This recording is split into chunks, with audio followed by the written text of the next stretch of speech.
Welcome back to Dominate Your Day. Today I have Julia Henning with me, and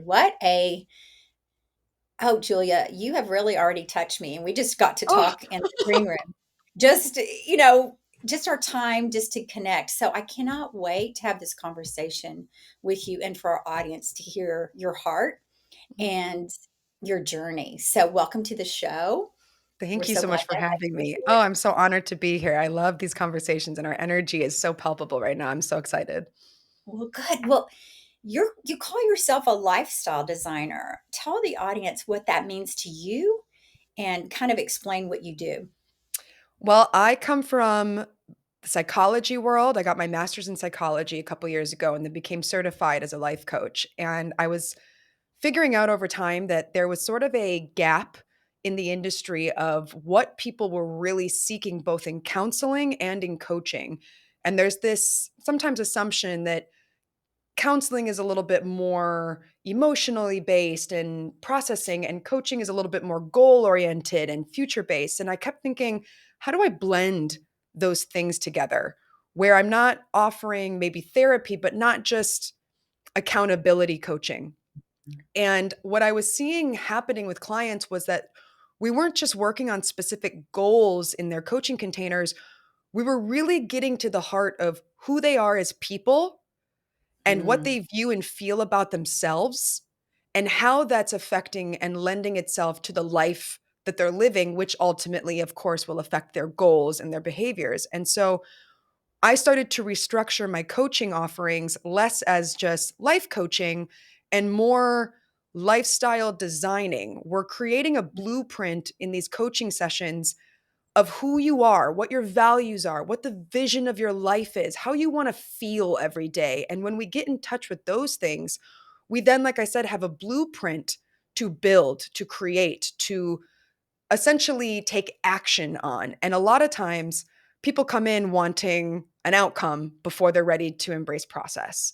And mm, I started to call myself a lifestyle designer because I just felt it was more in alignment with the work I was actually doing. I was helping people design lifestyles that really suit who they are as authentic people versus just giving them the tips, the tricks, the tools, and the shortcuts to achieving their goals. And when I saw that shift happen, I recognized that more people were attracted to this idea of designing a life they love than just coming in mm. and fixing themselves. I love that you've talked about kind of the gap. Mhm. There's a lot of coaches out there, a lot of consultants, and I love how you talked about the gap in the marketplace. And I love your title of lifestyle designer. Thank you. Can you share kind of your journey of how you got there? Where have you been and was there a pivotal moment Whew. or some kind of experience that happened that said, "Oh my gosh, I just found myself. I just found my authentic self and I want to help other people do that." Was there Girl, some oh yeah. I mean, I'm like, I love this question because I'm somebody who thrives off of taking risks in their life. And often that's been what this whole brand and this whole business that I've built has been centered on is you gotta risk it. You gotta take a chance on yourself. And the moment that I tend to call upon when people ask me this was I was an actor. I was a professional actor. I came Mm, from Chicago and the Midwest and Michigan and moved to LA with big dreams of being an actor. And I was thriving for a while in the theater scene, the immersive theatrical production scene, both as a creator and an actor. Somehow I found myself in a Shakespeare play, which, granted, I love Shakespeare, but just not the kind of acting for me. And I was at odds with the director about the way that he was treating another actor and this style of leadership. And I remember speaking up for myself and saying, like, I don't agree and I don't want to do this and I don't feel safe. And I remember mm, that day, the director saying to me in front of the whole cast, well, you can stay or you can go.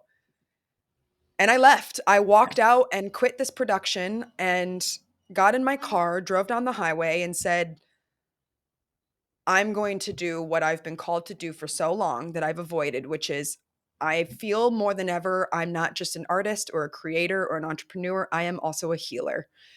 And there's a stigma mm. around that word. You know, what does that mean to be a healer, especially a young, Caucasian, privileged person? What does that mean? And I remember Mhm. I called my mother, and I will never forget the words she said to me. And she goes, "You know, Julia, you have always made life so much harder for yourself because of all of those things that you think are holding you back. You are meant to help people. It's what everyone always comes to you for. You are the counselor in every group that you're in.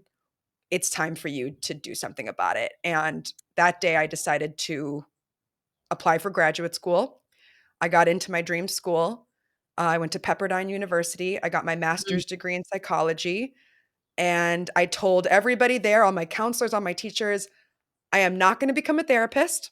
I am going to take a very holistic, different route with this. I am meant to be some version of a coach. I'm going to host retreats, but I want to have this education. I want to become this type of space holder and facilitator. And I want that piece of paper that tells people, look, I'm certified. I did the work. Mm. And that's huge. That is huge. I love how your mother, because It was sometimes my moms mom. can say, you got to do this, or, Yep. but I love how your mother said, you've always had this in you. This is who Mhm. you are, and encouraged you. Such a neat, pivotal moment. From there, how did you launch into your own business? I at the time, and again, I give my mom all the credit. My mom met this woman. She's back in Michigan. My family's in Michigan.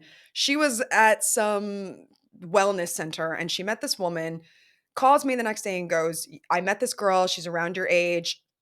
I just completely thought of you. You guys need to connect. This woman was a life coach. We end up Hmm. connecting and she ends up being the conduit for my healing. I end up working with her as my coach, saying, you know what? There's some deep things I need to really work on in myself before I become this entrepreneur and this space holder. And through her, I was actually connected through the certification program where I ended up for a year embarking on and became a certified coach. And so it was all these just sort of synchronistic ways in which I just kept listening to what was coming forward. And once I got certified, very quickly after, I started working with clients and didn't really know how to handle it, didn't really know, I didn't have the business acumen to back up what was coming into me so quickly. And so I then took some time. I went and got a part-time job. I started traveling the world. I said, "Whoa, this is happening too fast. I need to figure out how to handle this abundance." And I educated myself. I come from a family of entrepreneurs. And so I just started asking questions. I was taking side courses. I was getting as much information to balance this new modality of healing, this new modality of service. And once it clicked to me how I could run a business from home on my own as an independent LLC owner, then I came forward and started putting the message out into the world. And that's when I created my first podcast, The Permission Portal. That's when I started talking at retreats and started hosting retreats and events. And it just sort of continued to build and build and build until last year I got the opportunity to write a book and refocused my whole business on this idea and understanding that life gets to be easy if we let it, and this empowerment of ease and authenticity. And here we are, kind of on the new chapter of what being a healer, entrepreneur, coach, creator means. I like how you're using the word healer in Mhm, context. Talk about when you said I had this coach and she helped me in my healing journey. mhm, As a psychologist, you probably know from, or, from most of us have had something happen in our childhood that affects how we act now mhm, and holding back in that authenticity. What was it for you that you found that in, the resilience and the lessons through those struggles that you were able to come out and say, she's here. mm. Julia is here. Was there several things that happened, or was there just one or two things that you had to go back and kind of readjust in your mindset before you got to this place of authenticity where all this creativity came out and all of this content and all the things you're doing now? Totally, and I appreciate this question. Um, There was a deep it's kind of I have to make sure that I speak about this coherently because sometimes it Sure. can go deeply emotional. But I would say that for me, there was a lot of shame and a lot of resistance and avoidance because of the privilege that I was raised with. I talk Mm. about this more transparently now. than I ever have before, in that when you're provided with so much support and resources, it created for me this desire to work so hard and prove Mm, myself so much and hustle more than anyone around me, to feel like I deserved the platform, to feel like I mm, had earned the right to help other people, that I had proven to myself that I had done enough work to live this life of ease and alignment and authenticity. And that shame of success, actually, the fear more so of being successful than the fear of failure, was something that really haunted me, because when you're when you have a safety net, you can mhm, fail over and over and over again. Someone's always going to be there to help you. Someone's always going to be, you're never going to really be down and out. And that held me back for a really long time, because I was actually more comfortable to fail, knowing, mm, well, I don't judge myself because I failed before, I can live with myself. And that's a tough mm, place to be. That's a scary place to be sometimes. What was scarier was, what if I actually put into the world what I truly feel and believe in, and trust that that is actually my gift, my power, my service? And does it have to be more than that? Is it supposed to be, the business achievements and the certifications and awards? Or is it just the courage to say, I was given a lot of privilege and opportunity to experience a lot of life, and that wisdom and that knowledge and that experience has become the curriculum and the confidence for me to come into the world now and say, don't judge me based off of what you might perceive about me. Listen to what I have to say, and know that I'm listening to you. And what effect does that have in the world? And so when I kind of accepted that if I'm honest about that, it might resonate with somebody, I got a little bit more courage to continue putting this work into the world and to be a creator. And I love creating. I like to be, mm, I'm an artist as well as an entrepreneur and a healer. And in that vein, you're never done creating. Once you're done with one thing, you want to move on to the next.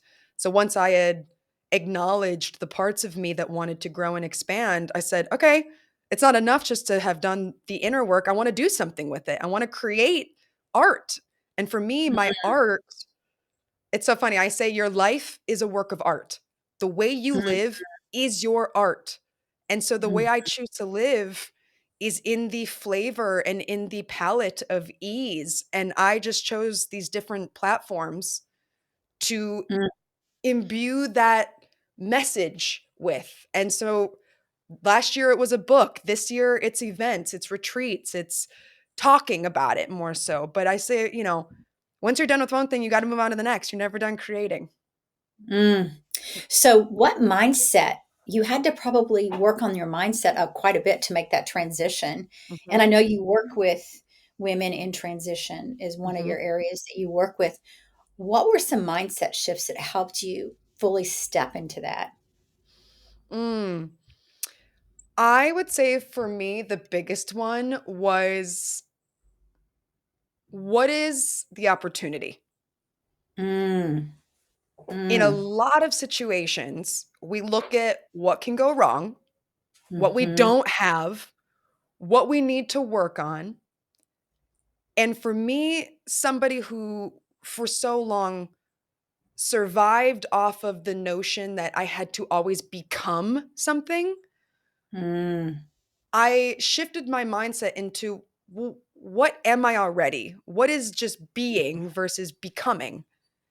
And mhm, when you lean into the being, you then get to see, well, what is the opportunity that I have with my being right now?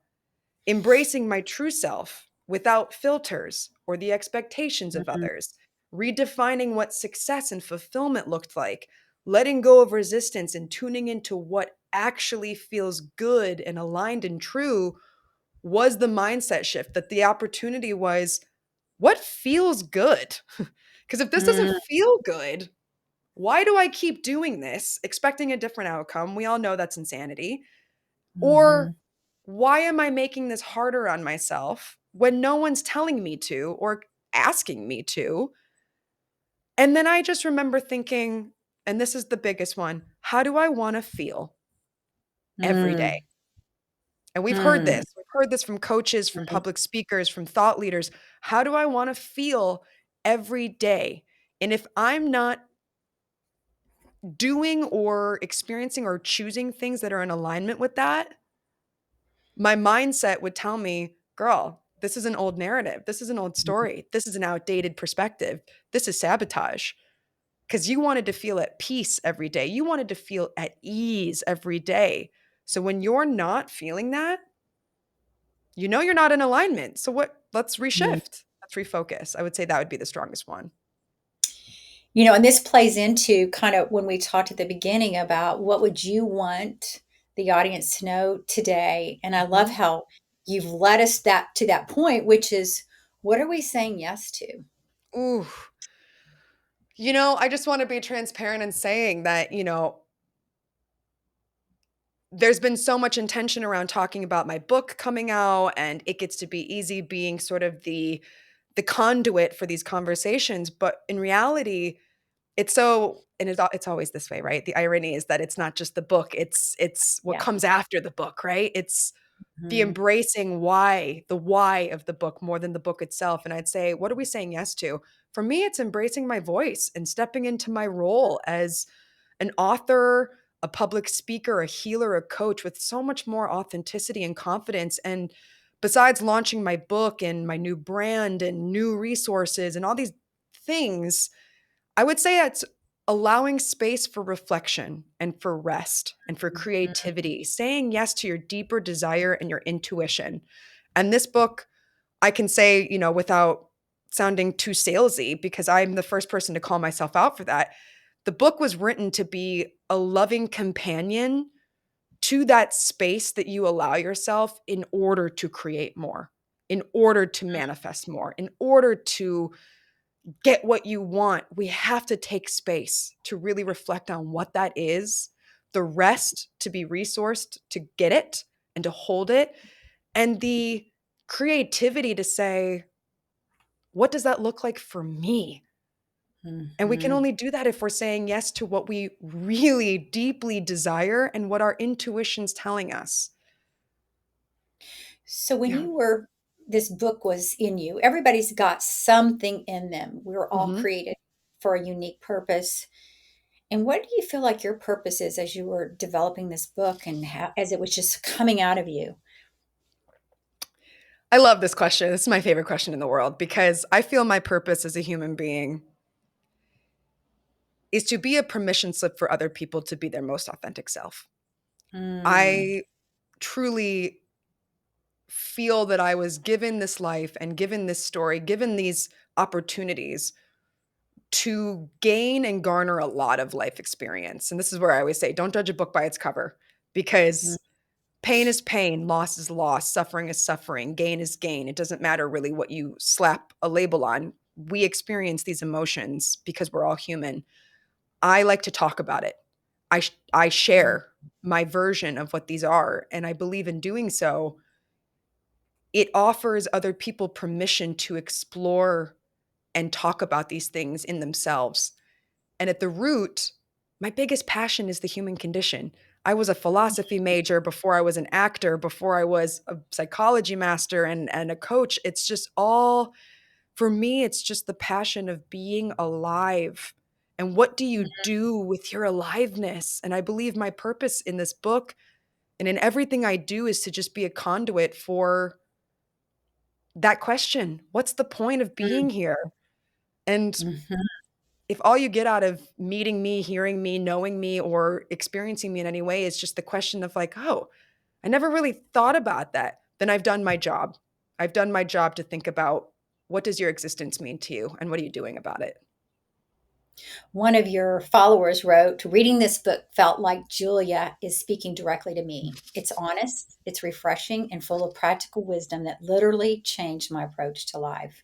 How Mm. did that make you feel, Julia, when you heard that and you read that? Oh, I cried. I cried like a kid because that was the goal. That was my intention is for it to feel like I was there with you. And I'm always the first to call myself out. It's not self-deprecating, it's self-love when I say this is my first book. I didn't claim to be an award-winning, Nobel Prize-winning author. I wanted to write the truth, and that had to be as sincere in my voice as I possibly could make it. And so there are moments in there where I laugh that I kept it in there. There are analogies and metaphors that I'm like, what the heck was I thinking? But that was the true narrative of these points and these concepts. And so for someone to feel like I was there with them as a gentle, loving friend, as a support system, as, you Mm, know, not just a guide or a teacher, but as just a companion is all mm, I hope to ever be when I talk about these things. And, you know, some people care about making an impact, some people don't. I'm someone mm, who deeply admits that I would love to have some impact on the world before I leave it. I got to mhm. leave something behind with this book, but just to know that somebody was affected and had a chance to feel their humanity the way I'd feel about mine, I mean, it was the Mm. biggest gift. It's the biggest gift that I continue to receive with this book.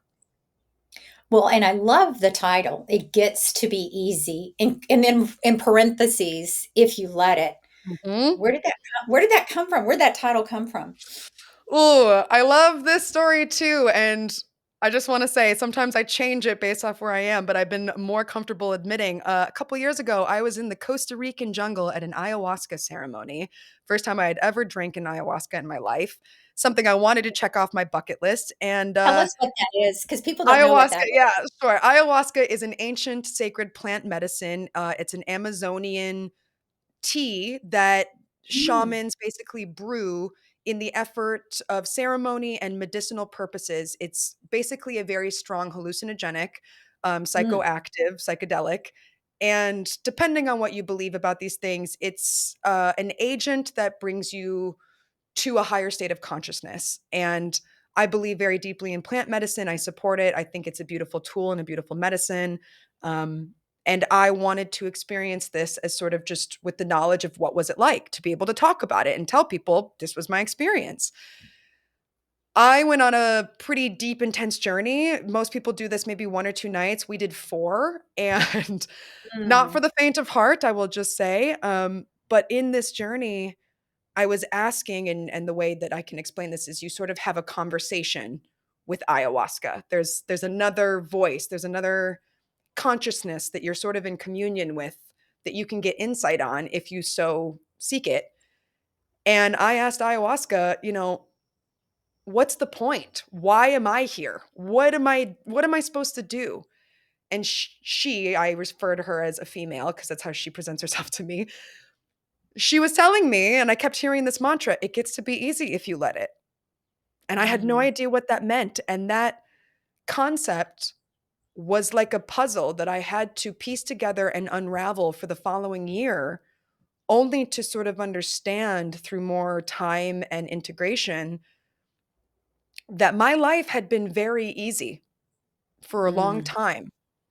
And I rebelled and fought against that with how much I was burning myself out and hustling and rejecting this ease that had always been inherent to me. mm, So when I had a very powerful one day just random download of, oh my God, this is a book. And she actually, ayahuasca showed me through a vision that I would write a book.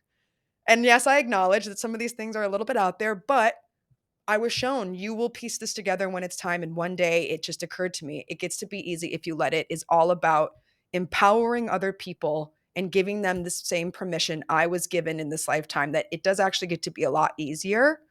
But if you let it, is the work that you have to do in order to embrace ease.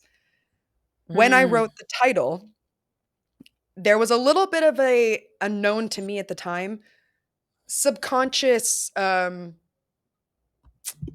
I hate to say, manipulation, but there was a little bit of subconscious awareness that we are attracted to the word easy because it means shortcut. It means simple. mm.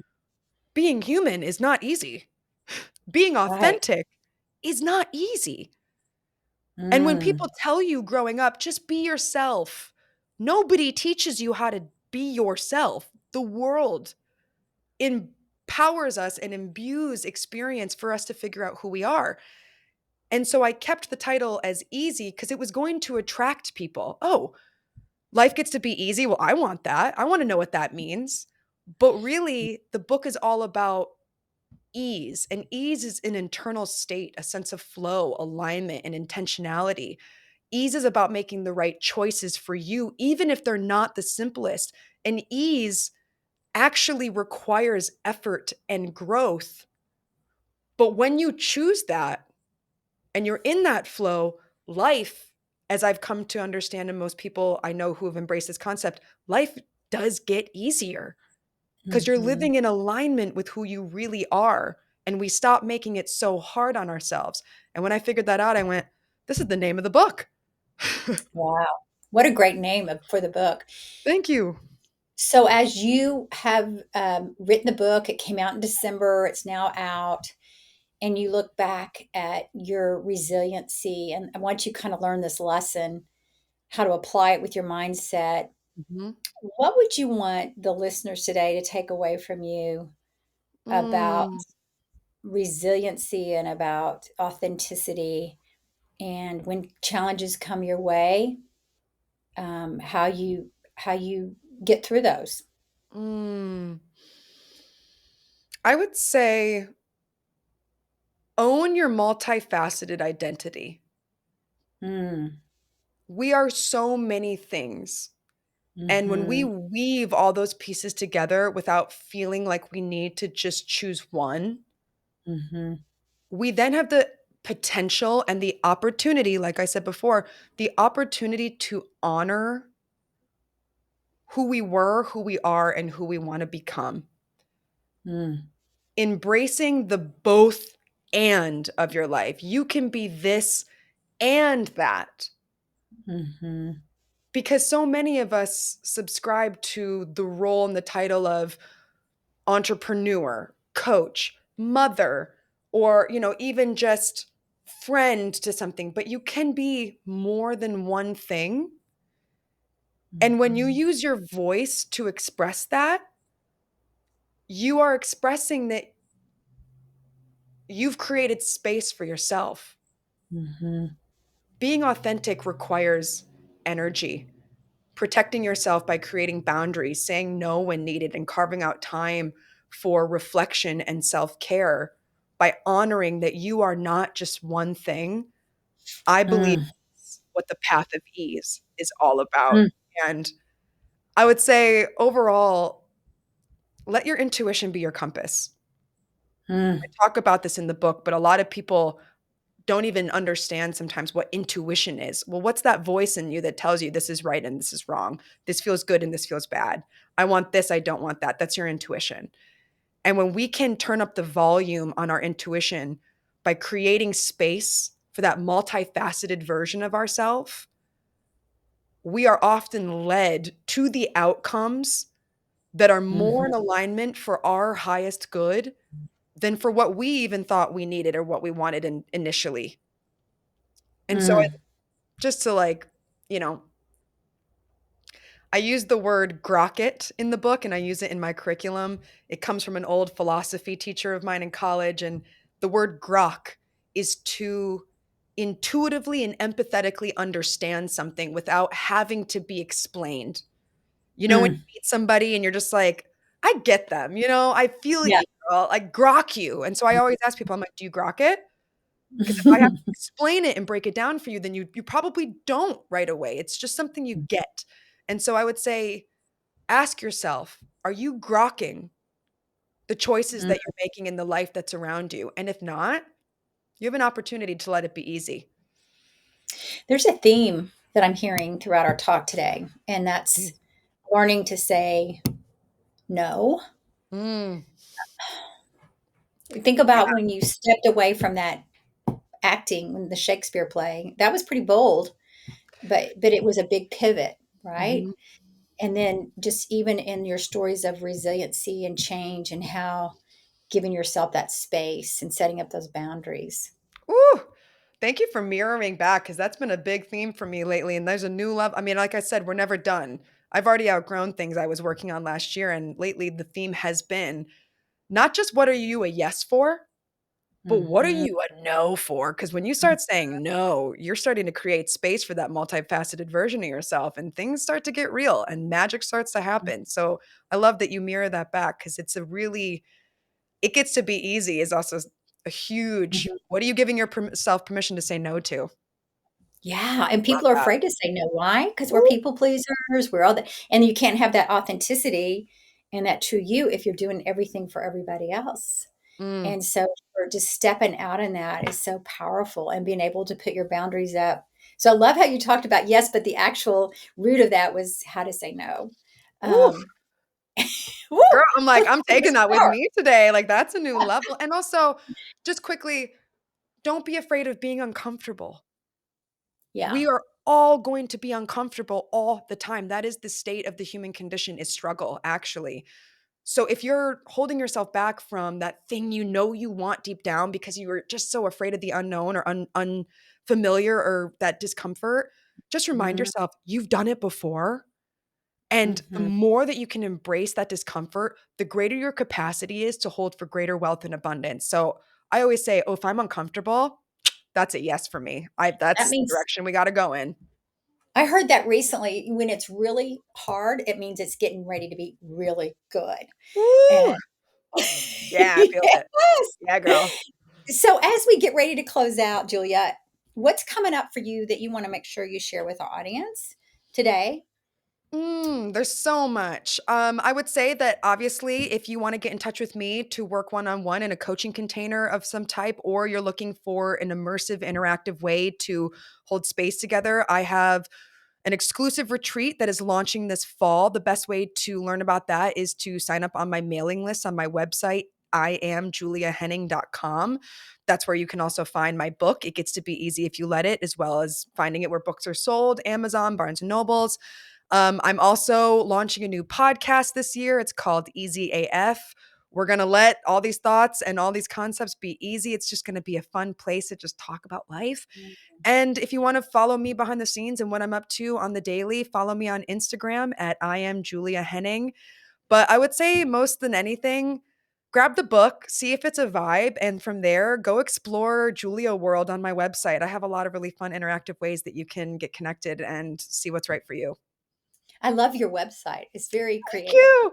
We It just says launched everything this you new want. website. Girl, this is brand new. I mean, I told somebody, I said, I want my world to feel like a video game because that's how I feel Mm, about it. And when I found the right people and it became this illustrated world that lives inside of me, I said, this is the vibe. This is the inner child getting to come forward and let's let it be mm. fun. So yeah, go explore Julia World. It's a time. It's a good time. It's a neat website. I look at a lot of websites because I also have background in marketing, and I'm always looking, and I'm like, "Oh my gosh, Oh, your brand really comes through, Julia, in your website." So, I yeah. received that. Thank you so much. I'm so happy to hear that because it's so new. I really received that. Thank you No, so much. everybody go take a look. It's amazing.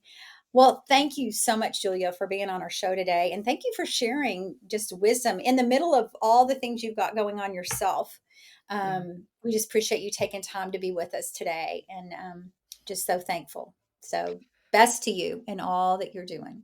Thank you so much. I'm so honored and grateful to have been here. And I wish everyone listening ease and that 2025 be the year that you let it be easy. Yay! Absolutely, absolutely. Thank you, Thank Julia. you.